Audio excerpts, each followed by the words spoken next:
Imagine, one narrow stretch of sea gets blocked, and Netflix, banking, gaming all start slowing down. Not because of satellites, because the internet mostly travels through cables under the ocean. And one of the world's biggest choke points is right here.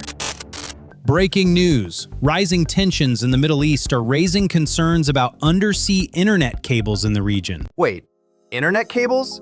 I thought the internet was wireless. That's the biggest misconception.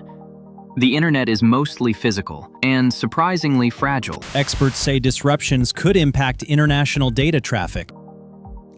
International? So not everything breaks? Exactly. Most local internet keeps working, but global connections start slowing down. Okay, but if it's cables, where are they even located? Deep underwater, across continents, thousands of kilometers long. Wait, so the internet is literally under the ocean? Exactly. So these cables only matter when data crosses countries? Yes, around 99% of international internet traffic travels through undersea fiber cables. So Netflix in my country still works? If the servers are local, yes. But anything global slows down. So what actually travels inside these cables? Light, not electricity, actual light signals. That's insane.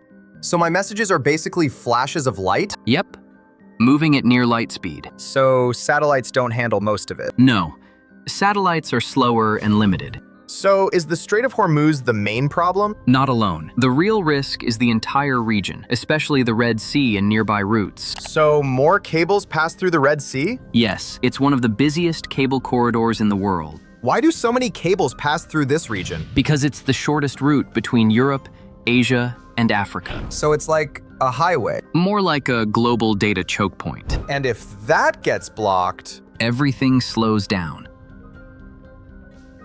So what's the real danger? Someone cutting cables? Not necessarily. The bigger risk is indirect damage. Indirect? Anchors, naval activity, or accidents during conflict. So nobody actually needs to attack these cables? Exactly. Most damage is accidental. That's even scarier. One mistake and entire regions get affected? That's how fragile the system is. Okay, cables break sometimes. They can just fix them, right? Not during conflict. Why not? Repair ships can't enter war zones.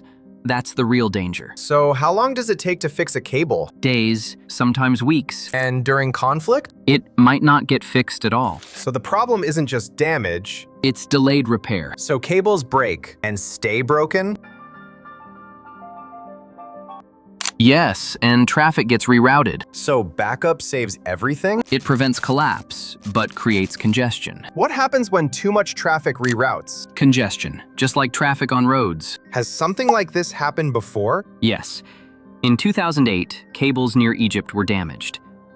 So not Hormuz. No, but it shows how fragile the system is. What actually happened in 2008? Multiple cables were damaged near Egypt. And the result? Massive slowdowns across several countries. So this isn't just theory. No, it's happened before. So who feels this the most? Countries heavily dependent on those routes. Like? South Asia, parts of the Middle East, and regions relying on Europe-Asia connections. What about tech companies? They slow down, not stop. So AI doesn't crash? No, but latency increases, and global systems get less efficient.